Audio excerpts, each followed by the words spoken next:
সবাইকে ওয়েলকাম করছি আজকের নতুন লেকচারে। তো আজকে আমরা খুবই ইন্টারেস্টিং একটা টপিক পড়ব, আর সেটা হলো দ্রবণ লঘুকরণ। সো দ্রবণ লঘুকরণ এই কনসেপ্টটার সাথে আমরা কম বেশি সবাই পরিচিত। সো এটাকে যদি একদম সিম্পলভাবে বলি, যে কোনো দ্রবণের ঘনমাত্রা কমানোর বিষয়টাকেই মূলত আমরা দ্রবণ লঘুকরণ বলে থাকি। সো চলো একটা বাস্তব উদাহরণের সাহায্যে আমরা জিনিসটা বুঝে আসি। ধরো তোমাদেরকে বললাম যে ভাইয়া আমাকে এক গ্লাস শরবত বানায়। সো তুমি কি করলা, যে পানি আর চিনি দিয়ে একটা শরবত বানাবে। সো এখানে পানি আছে, এর মধ্যে কিছু পরিমাণ চিনি অ্যাড করে দিলাম।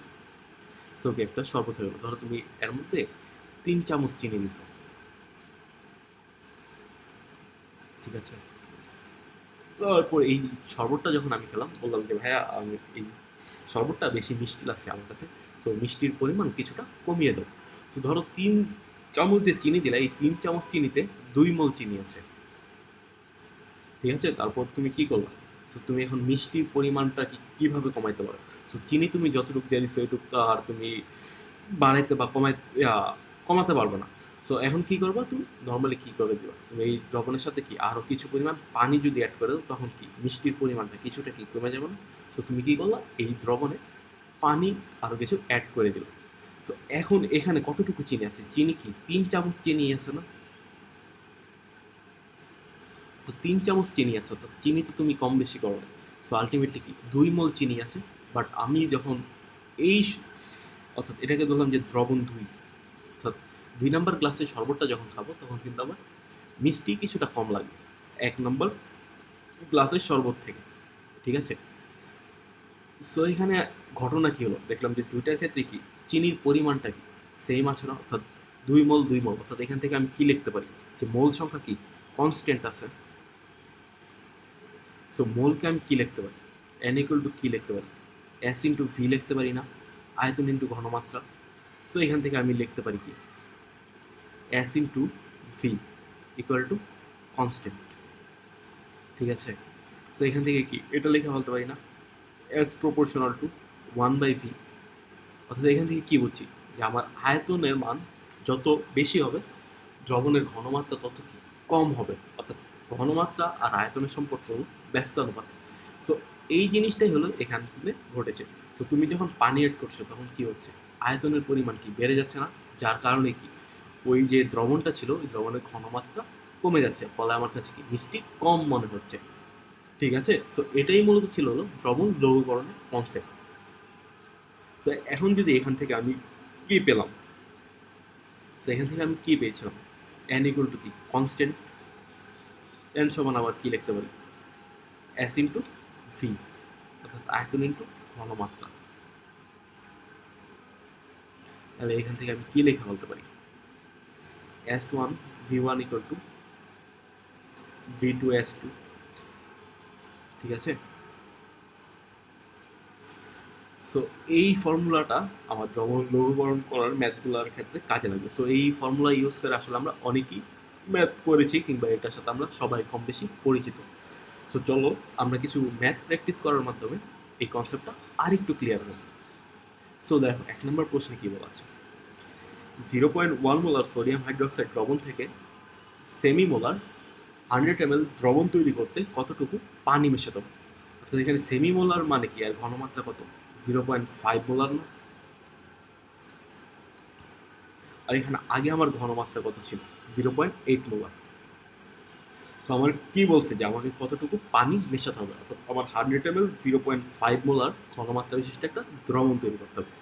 সো এখানে কি দ্রবণ লঘুকরণের কনসেপ্ট আমি ইউজ করে ফেলি। So V1 S1 equal to কি V2 S2, এটা লিখতে পারি না। সো লিখতে পারি। সেখান থেকে কি আমার S1 এর মানটা কি দেওয়া আছে, S2ও দেওয়া আছে, এখানে V2 দেওয়া আছে। সো আমার আলটিমেটলি কি V1টা বের করতে হবে। সো এখানে V1 সমান আমি কি লিখতে পারি, V2 S2 divided by S1। So এখানে V2 এর আমি মান কত পাচ্ছি, এটা হলো 100 ml, আর S2 এর মান কত পাচ্ছি 0.5 মোলার, আর S1 এর মান কত 0.8 মোলার। সো এখান থেকে ক্যালকুলেশন করলে এটার মান আসবে 62.5। সো যেহেতু আমি V2 ml এ রেখেছি, তাহলে আমি V1 এর মানও ml এই পাবো, ঠিক আছে। সো V1 ছিল আমার এত ml। সো আমাকে কি করতে হবে, 100 ml 0.5 মোলার বিশিষ্ট দ্রবণ তৈরি করতে হবে না?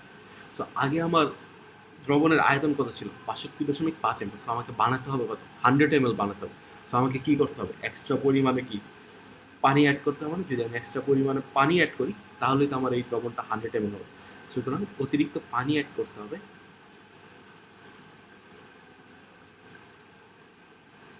অতিরিক্ত পানি যোগ করতে হবে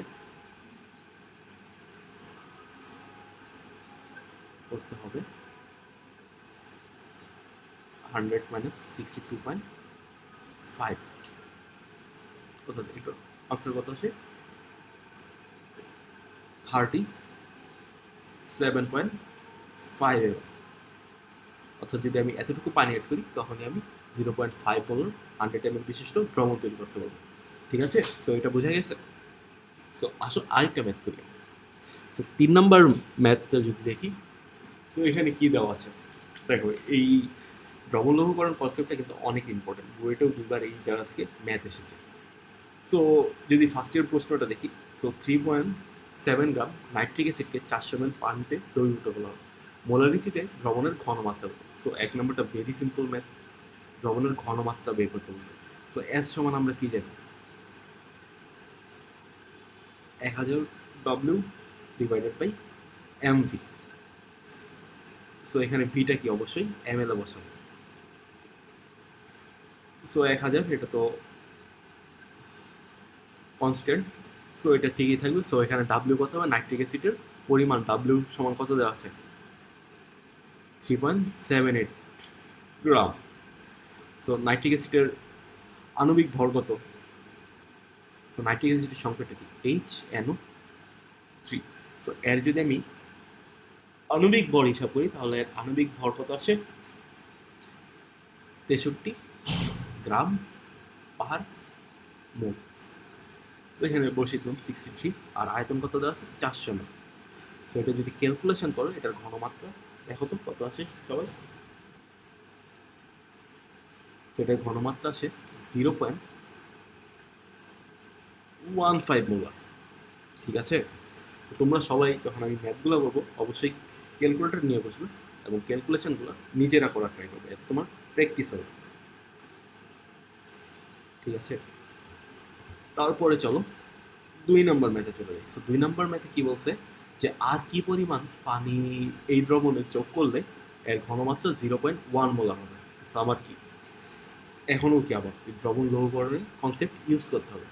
সো এখান থেকে আমি সরাসরি সূত্র লিখে ফেলতে পারি, V1 S1 equal to V2 S2।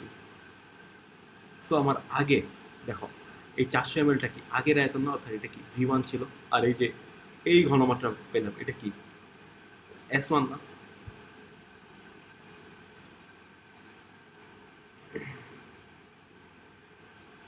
So এই ঘনমাত্রাটা কি? এটা আমরা কোনটা পেয়েছিলাম? এটা পেয়েছিলাম হলো মূলত S1। সো এটা হলো আমার S1, আর কি দেওয়া আছে? S2 এর মানও দেওয়া আছে। সো আমাকে আলটিমেটলি কি V2টা বের করতে হবে। তাহলে V2 সমান আমি কি লিখবো? V1 S1 divided by S2। So V1 এর আমার মান কত দেওয়া আছে?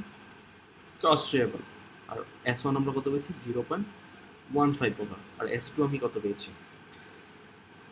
S2 পেয়েছি হলো 0.1 মোলার। সো এখন যদি তুমি ক্যালকুলেশন করো এটার মান কত আসে, যদি আমি এটা নিয়ে ক্যালকুলেশন করি তাহলে পাবো হলো এটার আনসার আসছে হলো 600 ml। যেহেতু আমি আগের V1 এটাও এমএল এ বসেছি, সো V2টাও আমি এমএল এ পাবো। ঠিক আছে, সো এটার আনসার আসছে 600 ml। সো আগে আমার কতটুকু দ্রবণের আয়তনটা ছিল? 400 ml ছিল। সো এখন আমার কি 600 ml বানাতে হবে। সো আমার এক্সট্রা পানি কি অ্যাড করতে হবে না? সো অতিরিক্ত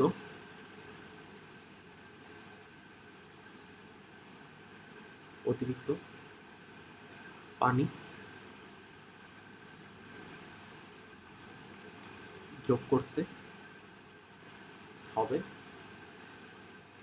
600 minus 400 ml equal to 200 ml। So এটাই হলো আমার আনসার। তো দেখো এখানে কি বলছে যে আর কি পরিমাণ পানি যোগ করতে হবে। সো আমি পেয়ে গেলাম আমাদের আনসার। তো আজ এই পর্যন্তই। ধন্যবাদ সবাইকে।